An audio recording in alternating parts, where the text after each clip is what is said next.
I have my front brake set up to do engine braking whenever I hit the front brake. So it's front brake and then the rear engine braking.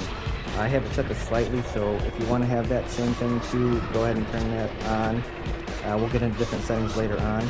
We also have the high, middle, and low. I have it 100, 70, and 50, and then gear speed. Make sure you have that to 100% for your high.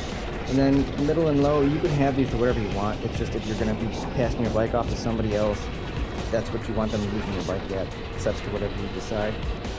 For the functions, I turned off a couple of these. You can just copy what I have on the screen if you want to change any of that. You don't have to change any of this. It's just my personal preference. Parameters, that's where you start making the power at. Rate power, I don't know if that does anything, but I did change it to 3,500 watts because that's what they call it for. The rated speed, that's all done when it was done from the factory with the auto calibrate. The max line current, that is 80 amps. I haven't had a problem yet. The battery's doing it. It hasn't shut down. No matter what I've done, it's been fine. So I'm going to leave it at 80 amp. That's the max it can do. Throttle ACC step 224, and then you have it down at the bottom. Deceleration step, it's 224. Make those match. That's when you hit the throttle and you twist it. It's your resolution. It's how fast and slow it will ramp up and ramp down. Throttle low and throttle high. We're gonna have to do a different video on that's where you find your dead zone. It's basically your throttle low is gonna be the first available percent above whatever your throttle reading. So mine was reading at 0.85. So mine's set to 0.9 now.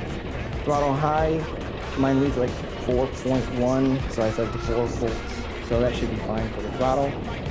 Energy regen. This is where if you have your brakes set up to where you hit your front brake and the energy regen comes on, it's set up way too high from the factory. I turned it down to 6 amps and 12 amp.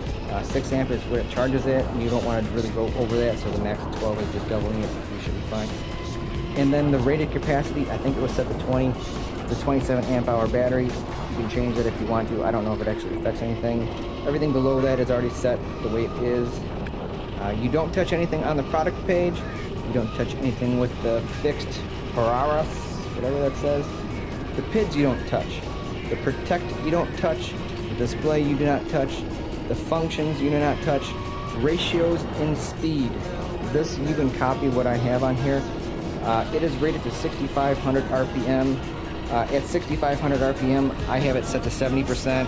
7,050, and then it just drops off after that pretty drastically. And then the speed limit, 7,000 RPM. We don't really want to be going past what it's already rated for, and that's already really fast as it is. So copy what I have on here. Ratios in gear. This is if you have your mode set up to mode 1, 2, and 3. This is where you can make those changes at instead of using the slider. It's a little bit easier to do with gear than doing on the slider. And then you can also change your RPM max. So if you have like me, I have it 3,000 RPM for mode 1, so it won't go very fast either. And then that is it. Make these changes at your own risk. There's not really that much that's changed other than upping the amps and changing the way the throttle feels, but everyone's been asking for it, so I figured I'd get it for you. Thanks.